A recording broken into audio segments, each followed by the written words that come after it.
नमस्कार दोस्तों, स्वागत है आपका अपने YouTube चैनल वीरू एकेडमी में। उम्मीद करता हूं दोस्तों आप लोग सभी मस्त होंगे और अपनी तैयारी सही तरीके से कर रहे होंगे। दोस्तों आरआरबी एनटीपीसी का एग्जाम हो रहा है, तो मैं आपको 16 जून से लेकर के अब तक विज्ञान के जितने भी प्रश्न पूछे गए हैं आरआरबी एनटीपीसी में, उन सारे प्रश्नों को लेकर के आए हैं और उन सारे प्रश्नों को बारी बारी से एनालिसिस करेंगे। तो सीधी बात, में बकवास, हम चलते हैं क्वेश्चन की दुनिया में। मैं थोड़ी साइड हो जाता हूं ताकि आपको प्रश्न प्रॉपरली तरीके से विजुअल हो पाए। ठीक है दोस्तों,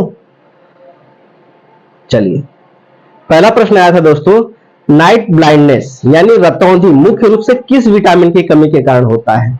बताइए। जो नाइट ब्लाइंडनेस होता है वो मुख्य रूप से किस विटामिन की कमी के कारण होता है? सबसे पहले हम जान लेते हैं दोस्तों कि जो नाइट ब्लाइंडनेस होता है, जिसे कहते हैं रतौंधी, वह कौन से अंग को प्रभावित करता है? तो वह प्रभावित करता है हमारे आंखों को। यानी किसको प्रभावित करता है? हमारी आंखों को। अब आप बताइए दोस्तों, जो नाइट ब्लाइंडनेस यानी रतौंधी जो रोग है वह किसके कमी के कारण होता है? ये कमी के कारण होता है दोस्तों विटामिन ए की। किसके कारण? Vitamin A. ठीक है। अब विटामिन ए को हम कहते हैं रेटिनॉल। किस नाम से जानते हैं? रेटिनॉल। विटामिन बी को थायमिन, विटामिन सी को स्कर्विक एसिड, विटामिन डी को कैल्सीफेरॉल। इस तरह सारे विटामिनों का नाम आपको याद होना जरूरी है। ठीक है, यहां तक क्लियर? आगे बढ़े। अगला प्रश्न आया था दोस्तों, what is the SI unit of speed limit on highways? यानी राजमार्गों पर गति की एसआई इकाई क्या होती है? बताइए। एक चीज ध्यान देना दोस्तों, ज्यादातर स्टूडेंट यहाँ पे गड़बड़ी करेंगे, गलत करेंगे, वो सीधे मारेंगे क्या? मीटर प्रति सेकेंड। लेकिन यहाँ पे कह रहा है कि हाईवे पे क्या यूनिट होती है? तो दोस्तों हाईवे पे जो यूनिट होती है वह होती है किलोमीटर प्रति घंटा। ये यदि ऑप्शन में होगा तो उसका जवाब सही होगा। ठीक है, तो हाईवे पे जो यूनिट होती है स्पीड को मेजर करने की, वो होती है किलोमीटर प्रति घंटा। जबकि यदि बात करें एसआई यूनिट ऑफ स्पीड की, तो चाल की एसआई यूनिट होती है मीटर प्रति सेकेंड। क्या होती है? मीटर प्रति सेकेंड। तो मीटर प्रति सेकेंड क्या होती है? एसआई यूनिट होती है। जबकि हाईवे पे जो होती है यूनिट मेजर करने की, वह क्या होती है? किलोमीटर प्रति घंटा। अगले प्रश्न पे चलते हैं। अगला प्रश्न आया था दोस्तों, खाने का भोजन वायुरोधी यानी एयर टाइट डिब्बों में क्यों रखते हैं? खाने का जो भोजन होता है वह एयर टाइट डब्बों में क्यों रखते हैं? एयर टाइट डब्बों में खानों को रखने के पीछे एक रीजन है दोस्तों। एयर टाइट डिब्बे आप देखा होंगे, जब भी आप मॉल में जाएंगे या फिर दुकान वगैरह पे जाएंगे, जनरल स्टोर पे जाएंगे, तो जो भी खाने वाली चीजें होती है मोस्टली उसके ऊपर एक पन्नी लगी होती है। ऐसे देखा होगा आपने। ऐसे ढक्कन खोलेंगे, जब ये ढक्कन खोलेंगे देखेंगे एक पन्नी लगी होगी। पन्नी में इस वजह से लगाया जाता है दोस्तों, इसमें से पूरा ऑक्सीजन को बाहर निकाल दिया जाता है। पूरे ऑक्सीजन को बाहर निकाल करके पन्नी लगा देते हैं। इसी को कहते हैं एयर टाइट। क्या कहते हैं? Air tight. अब एयर टाइट के अंदर हमने खाना रख दिया है, मान लेते हैं कोई बिस्किट वगैरह है। ठीक है, इसके अंदर क्या है? बिस्किट वगैरह है। हमने इस डब्बे में बिस्किट रख दिया, लेकिन अभी ये पैक कंडीशन में, जैसे हमने इसको फाड़ करके एक बिस्किट निकाल के खा लिया। ठीक है, अब बिस्किट जैसे ही निकाला दोस्तों, तो ये जो रैपर है, प्लास्टिक है, ये यहां से हट गया। ये यहां से क्या हुआ? हट गया, ऐसे हो गया। अब ये खुला हो गया है। अब इसके अंदर एयर आ जाएंगे। क्या आ जाएंगे? एयर। ऑक्सीजन क्या हो जाएगा? एंटर कर जाएगा। O2 क्या हो जाएगा? एंटर कर जाएगा। जैसे ही इसके अंदर ऑक्सीजन आते हैं, तो इसके साथ साथ बैक्टीरिया और फंजाई, ये दोनों ही एंटर कर जाते हैं इसके अंदर, और ये क्या करते हैं? खाना को सड़ा देते हैं। क्या करते हैं? सड़ाने लगते हैं। इस वजह से कहा जाता है दोस्तों कि खाने वाले जो भोज्य पदार्थ होते हैं उनको एयर टाइट डब्बे में रखा जाता है। क्यों? क्योंकि इसका स्वाद भी बरकरार रहे और उसका पोषण भी पूरी तरह से बरकरार रहे। ठीक है, चलते हैं अगले प्रश्न पे। अगला प्रश्न कह रहा है, which of the following aerosol propellant is used for refrigeration and their conditioning purpose? बताइए, निम्नलिखित में से किसका उपयोग एरोसोल प्रणोदन, प्रशीतन और वाताकुलन प्रयोजन में किया जाता है? बताइए दोस्तों, जितने भी ठंडे करने वाले पदार्थ होते हैं जैसे रेफ्रिजरेटर यानी फ्रिज वगैरह, उसमें किसका प्रयोग करते हैं? फ्रीऑन का यूज करते हैं। किसका? फ्रीऑन। फ्रीऑन एक गैस होती है जो क्या करती है? चीजों को ठंडा करने में मदद करती है। तो यहां पे सही जवाब क्या हो जाएगा? फ्रीऑन। चलते हैं अगले प्रश्न पे। What is the full form of CMOS? CMOS. CMOS का फुल फॉर्म होता है कॉम्प्लीमेंट्री मेटल ऑक्साइड सेमीकंडक्टर। यह एक इलेक्ट्रॉनिक्स डिवाइस है जो कंप्यूटर के मदरबोर्ड में फिट होता है। ठीक है, चलते हैं अगले प्रश्न। अगला प्रश्न आया था दोस्तों, सिफिलिस दवा किसके उपचार में उपयोग किया जाता है? सिफिलिस जो दवा है वो सेक्स के दौरान जो इन्फेक्शन फैलता है उस इन्फेक्शन को कम करने के लिए, रोकने के लिए सिफिलिस दवा का उपयोग किया जाता है। ठीक है दोस्तों, तो ये किसके उपयोग के लिए बनाता है? STI, सेक्सुअल ट्रांसमिटेड इन्फेक्शन, इसको रोकने के लिए इस दवा का प्रयोग किया जाता है। चलते हैं अगले प्रश्न पे। अगला प्रश्न आया था दोस्तों, पेट में भोजन के पाचन में कौन सा एंजाइम मदद करता है? पेट में जो भोजन का पाचन होता है उसमें कौन सा एंजाइम मदद करता है? एंजाइम की बात करें दोस्तों तो हमारे जो पेट होता है, पेट, उसमें एक ग्लैंड होता है जिसे कहते हैं गैस्ट्रिक ग्लैंड।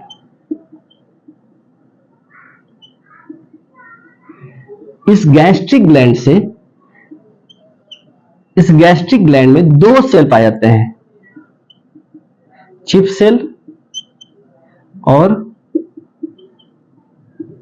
Oxyntic cell. ध्यान देना दोस्तों, बिल्कुल प्रॉपर तरीके से ध्यान देना। ठीक है, ये हमारा पेट है, यहां पे ये मान लेते हैं ये हमारा पेट है। ठीक है, ये हमारा फूड पाइप हो गया, ये कार्डिया वाला हिस्सा हो गया, ये फंडस वाला हिस्सा हो गया, ये पाइलोरिक वाला हिस्सा हो गया। ठीक है, ये पाइलोरिक वाल्व हो गया, इसके बारे में हम बाद में जानेंगे। इसमें एक ग्लैंड पाया जाता है जिसके कहते हैं गैस्ट्रिक ग्लैंड। गैस्ट्रिक ग्लैंड में दो सेल पाए जाते हैं, चिप सेल और ऑक्जेंटिक सेल। ऑक्जेंटिक सेल से क्या रिलीज होता है? HCl रिलीज होता है, जबकि चिप सेल से क्या होता है? दो एंजाइम रिलीज होते हैं।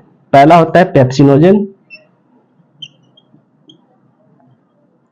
और दूसरा होता है प्रोरेनिन।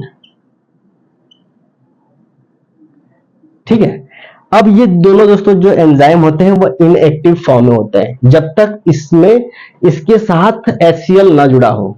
तो जैसे ही HCl जुड़ जाता है पेट में आकर के, इसके साथ भी और इसके साथ भी, तो ये कन्वर्ट हो जाता है पेप्सिन में कन्वर्ट हो जाता है, और ये किस में कन्वर्ट हो जाता है? रेनिन में। ठीक है, किस में कन्वर्ट हो जाता है? रेनिन में। ये क्या करता है? प्रोटीन को, पेप्सिन क्या करता है? प्रोटीन को, जो प्रोटीन होता है उसमें हम पेप्सिन यदि मिला देते हैं तो इसको पेप्टाइड में कन्वर्ट कर देता है। किसमें कन्वर्ट कर देता है? पेप्टाइड में। ठीक है, पेप्टाइड होता है प्रोटीन का आंशिक पाचन। प्रोटीन के आंशिक पाचन को क्या कहते हैं? पेप्टाइड कहते हैं। ठीक वैसे ही एक केसीन प्रोटीन होता है जो कि मिल्क में पाया जाता है, जिसे मिल्क प्रोटीन भी कहते हैं, उसका पाचन कौन करता है? रेनिन करता है। तो यहाँ पे यदि ऑप्शन में रेनिन होगा तो वो भी जवाब सही होगा, यदि ऑप्शन में पेप्सिन होगा तो वो भी जवाब सही होगा, क्योंकि यह प्रोटीन का पाचन करते हैं। चलते हैं अगले प्रश्न पे। अगला प्रश्न आया था दोस्तों, which part of the nephron is used in urine circulation? Nephron का कौन सा भाग यूरिन परिसंचरण में काम आता है? बताइए, यूरिन परिसंचरण में काम आता है। इसको मिटा दूं दोस्तों। इस प्रश्न के अलावा और भी इधर उधर से नेफ्रॉन से रिलेटेड कोई प्रश्न पूछा जाएगा तो वो आप बता सकते हैं, जो कि मैं यहां पे बताने वाला हूं। हमारे बॉडी में कितनी किडनी पाई जाती है? 2 किडनी पाई जाती है। यह बीन शेप में होती है, यहां से यहां तक की लंबाई 10 से 12 सेंटीमीटर होती है, यहां से यहां तक की लंबाई 2 से 3 सेंटीमीटर होती है। ठीक है, पहले एक रफ डायग्राम हम समझ लेते हैं। ये दो, एक किडनी इधर होती है, एक किडनी इधर होती है, लेफ्ट किडनी और राइट किडनी। यहां से जो ब्लड लेकर के आती है अशुद्ध ब्लड को, उसे कहते हैं रीनल आर्टरी, रीनल आर्टरी। और जो शुद्ध रक्त लेकर के जाती है पूरे बॉडी में, उसे कहते हैं रीनल वेन। ठीक, बाकी और चीजें हम इसके अंदर जानेंगे। और ये जो रीनल आर्टरी होती है, जो अशुद्ध रक्त को लेकर के आती है हमारे किडनी में, वह ब्रांचों में टूट जाती है, कई ब्रांचों में टूट जाती है। और प्रत्येक ब्रांच जाता है किडनी के नेफ्रॉन में। किसमें? नेफ्रॉन में।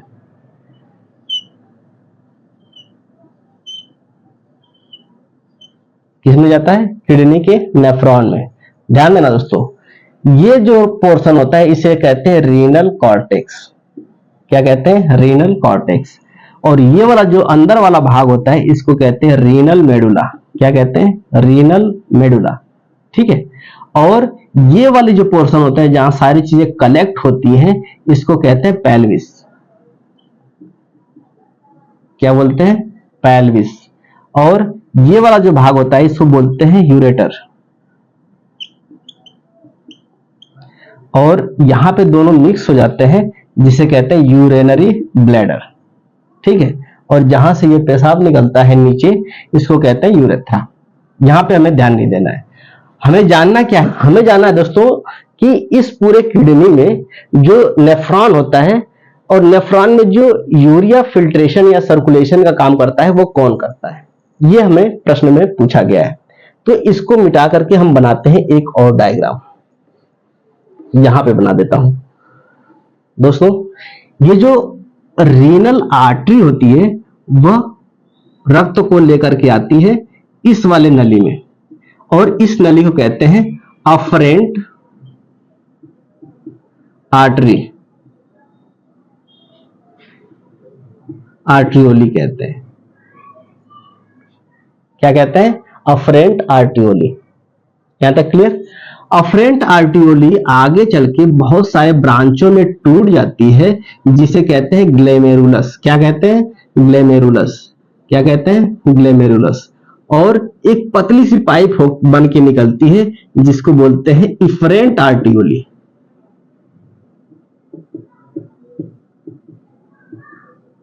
क्या बोलते हैं? इफरेंट आर्ट्रियोली। ठीक है, यहां तक क्लियर? और यहां पे इस तरह का एक संरचना बनता है दोस्तों, जिसे क्या कहते हैं? Bowman capsule.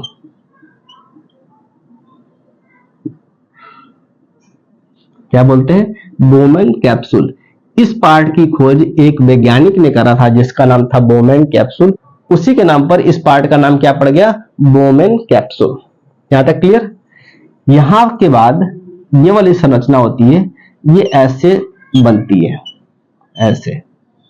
ये मैं फिगर बना रहा हूं नेफ्रॉन का, ध्यान देना। फिर यहां से ये ऐसे संरचना जाएगी, फिर ऊपर की तरफ आएगी। जगह कम नहीं है तो इसी में एडजस्ट करने की कोशिश करता हूं, आप समझ पा रहे होंगे। ठीक है। और यहां पे ऐसी संरचना बनती है।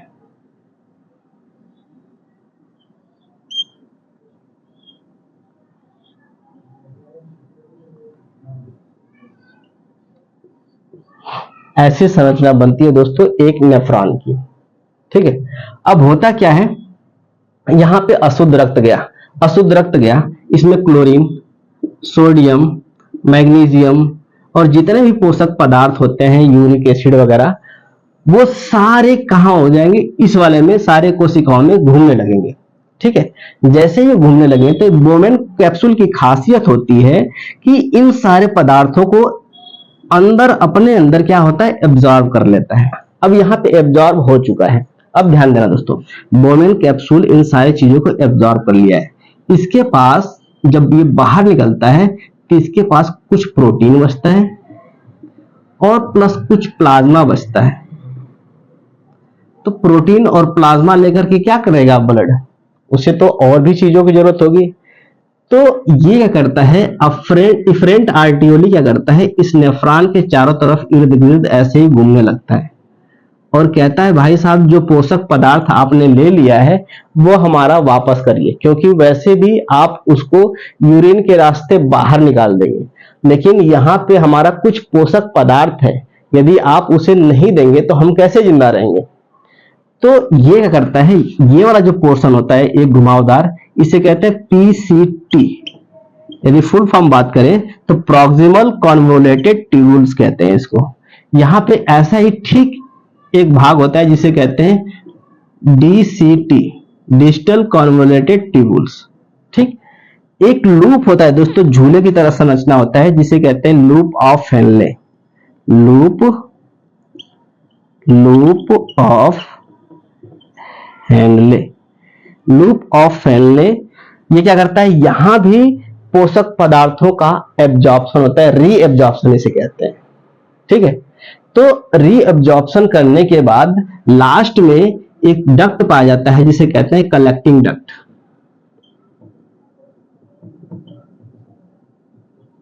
क्या कहते हैं, कलेक्टिंग डक्ट।